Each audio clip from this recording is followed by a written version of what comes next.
معزز حاضرین کرام،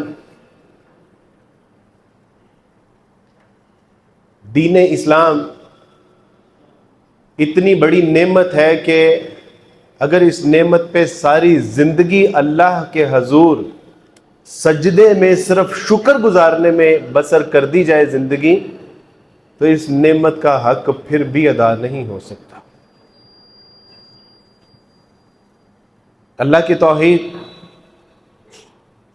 اللہ کا قرآن، خاتم النبیین، رحمت للعالمین، اور دین کی خصوصی و عمومی تعلیم اتنی حسن و خوبیوں کے ساتھ مزین کر دی گئی ہے کہ دنیا کی سیولائزیشن اٹھا کے دیکھ لیجئے کہ اس اسلام جیسی تعلیمات آپ کو کہیں نہیں ملیں گی۔ میں اللہ کا شکر ادا کرتا ہوں کہ اللہ سبحانہ و تعالیٰ نے عیسائیت سے تائب ہو کے اسلام قبول کرنے کی توفیق سے نوازا، اور اسلام کو دل و جان سے قبول کر کے اس کے مطابق زندگی بسر کرنے کی اللہ سبحانہ و تعالیٰ نے جو مجھے توفیق عطا فرمائی، میں جتنا اللہ کا اس پہ شکر ادا کروں، سچی بات ہے کہ وہ کم۔ اسلام ایک ایسا دین ہے کہ جس کے ماننے والے، اگر قرآن کا کوئی ثانی نہیں ہے، کوئی رسول کا ثانی نہیں ہے، اگر اللہ کے سوا کوئی عبادت کے لائق نہیں ہے، تو اس امت جیسی کوئی امت بھی نہیں ہے کہ جس کے اللہ سبحانہ و تعالیٰ نے قرآن مجید میں تذکرے تو کیے ہیں، رسول اللہ صلی اللہ علیہ وسلم نے اس کے اوصاف جسد واحد کے تو بیان کیے ہیں۔ فرمایا کہ اگر جسم کے کسی ایک حصے میں تکلیف ہوتی ہے تو سارا جسم اسے محسوس کرتا ہے۔ امت مسلمہ اس طرح جسد واحد کی طرح ہے، اس کے اندر بے شمار اوصاف، اخلاق، معاملات، کردار ہیں، اور اس کی ایک صفت یہ بھی ہے کہ یہ اپنے بعد میں آنے والوں کو اپنے آگے کھڑا کر لیتی ہے۔ یہ اپنے سے زیادہ عزت اور اپنوں سے زیادہ پیار عطا کرتی ہے۔ میں کیا اس کی بتاؤں کہ ہمارے بٹ صاحب نیچے بیٹھے ہیں اور مجھ جیسے نالائق کو صرف اس لیے کہ اس نے اسلام قبول کیا ہے اوپر کھڑا کر دیا۔ عطا اللہ شاہ بخاری رحمہ اللہ فرماتے ہیں کہ ایک بار مولانا لاہوری رحمۃ اللہ، جنہوں نے کہ ہندو سے، سکھ سے اسلام قبول کیا تھا، اور وہ ایک جلسے میں شریک تھے۔ جلسے میں اختتام پر نماز کا وقت ہوا، نماز پڑھنے لگے، اور مولانا لاہوری رحمۃ اللہ علیہ مصلی کے اوپر کھڑے ہو گئے۔ جب وہ مصلی کے اوپر کھڑے ہوئے تو پیچھے سے پتہ چلا کہ عطا اللہ شاہ بخاری رحمۃ اللہ علیہ تشریف لے آئے ہیں، تو حضرت مصلی سے پیچھے ہٹ گئے اور سید صاحب سے کہا کہ بخاری صاحب، آپ شاہ جی آپ جماعت کرائیں۔ انہوں نے کہا نہیں آپ کروائیں، آپ اب آگے کھڑے ہیں۔ تو کہا کہ ایک سکھ زادے کی اتنی ہمت کہ وہ ایک سید زادے کے آگے کھڑا ہو کے امامت کروائے۔ تو شاہ جی نے جو جملے کہے تھے وہ تاریخ میں کبھی نظر انداز نہیں کیے جائیں گے۔ شاہ جی نے ان کی حوصلہ افزائی، دل جوئی کرتے ہوئے یہ کہا تھا کہ آپ جیسے سکھ زادے کے اوپر میرے جیسے ہزاروں سید زادے قربان۔ This is the quality of the امت مسلمہ صلی اللہ علیہ وسلم۔ لیکن جہاں اس کے اوصاف ہیں، معاملات ہیں، کردار ہیں، وہیں ان کے اندر اب زمانے کے ساتھ ساتھ کچھ نقائص بھی پیدا ہوتے جا رہے ہیں۔ میرے دوستوں، بھائیو، بزرگوں، سمجھنے کی اور غور و فکر کرنے کی بات یہ ہے کہ ہم وہ لوگ ہیں کہ جب رسول اللہ صلی اللہ علیہ وسلم کی آمد سے قبل ہم بتوں کی عبادت کیا کرتے تھے، لات، منات، نائلہ یا غوث کی عبادت کیا کرتے تھے۔ ہم نہ کسی شجر کو چھوڑتے تھے، نہ کسی حجر کو چھوڑتے تھے، نہ چاند کو چھوڑتے تھے، نہ سورج کو چھوڑتے تھے۔ ہم فلکیات میں سے چاند ستاروں کی عبادت کرتے تھے، زمین میں بہنے والے دریاؤں کی عبادت کرتے تھے، ہم حجر و شجر کی عبادت کرتے تھے، ہم ہر کھڑے اور ہر پڑے کی عبادت کرتے تھے۔ ہمارا معاشرہ جزیرہ نما عرب جو ہے، یہ